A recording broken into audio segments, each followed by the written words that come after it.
Hello, Assalamualaikum and good afternoon sa mga kababayan ko dyan. Today's video is isi-share ko kung paano ba kumuha ng or ano bang mga requirements, full requirements para sa family visa.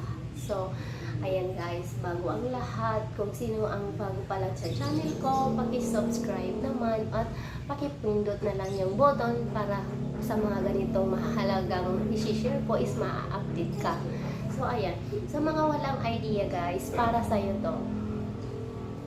Una guys, yung asawa mo kung gusto kanyang kunin, halimbawa, bibigyan ka niya ng family visa, magbibisiting ka sa kanya. So, mag-a-apply siya doon. Kung kunwari nasa abroad siya, mag-a-apply siya ng visa. So, pag ma-approve na yung visa niya, na ibibigay sa inyo, sa'yo, tsaka sa mga anak mo is, isisend niya yun sa'yo. So, ipaprint mo lang yun. Pagkatapos, dapat, yung marriage contract nyo is naka-apostille. At saka yung birth ng mga bata is naka-apostille din. Kasi kailangan. Ako kasi pumunta ako dun sa visa center, napinding ako doon sa isang anak ko. Kasi yung isang anak ko, panganay, is doon sa Saudi ko pinanganak. So, okay na yun. May mga requirement kasi siya na pang Saudi. So, okay na yun sa kanya. Pero yung babae is doon ako na pending. Kasi dito ko yung pinanganak sa Cotabato, sa UDS. So, ang sa kanyang birth lang is PSA. So, ang kailangan nila is hindi PSA. Ang kailangan nila yung birth na PSA is naka-apostille. So, ayan. Kailangan yung mga birth ng mga anak mo is naka-apostille at saka yung marriage contract is naka-apostille, guys. So, ano pa ba yung ibang kailangan para sa family visa? So, ayun guys. Yun nga sabi ko, yung visa ng asawa mo na sinend sa'yo at saka kailangan, pangalawa is kailangan din nila, naghahanap sila ng Xerox ng ikama ng asawa mo or passport, ikama at saka passport, Xerox niya, dalhin mo at yung marriage contract nyo na original at saka yung birth certificate ng mga anak mo, pero naka-apostille yun guys.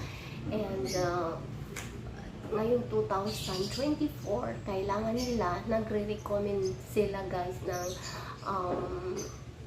hinahanap nila yung yellow fever at saka polio. So, siyempre yung kung may anak ka, nung maliit pa yung anak mo, may vaccine na yun. So, siyempre, may dalhin mo na lang yung card niya kasi yun na lang ang polio para hindi ka na magbayad ganito. Pero kailangan pa rin ng anak mo yung yellow fever at saka ikaw.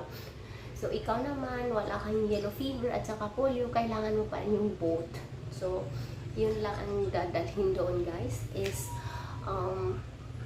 yung print ng visa nyo, yung original na passport, yung marriage contract na naka-apostille, yung birth certificate na naka-apostille, at saka naghahanap sila ng ID, 2x2 na yung clear, tapos yun nga, yung ID ng asawa mo na ikama niya, tapos yung yellow fever at saka polio.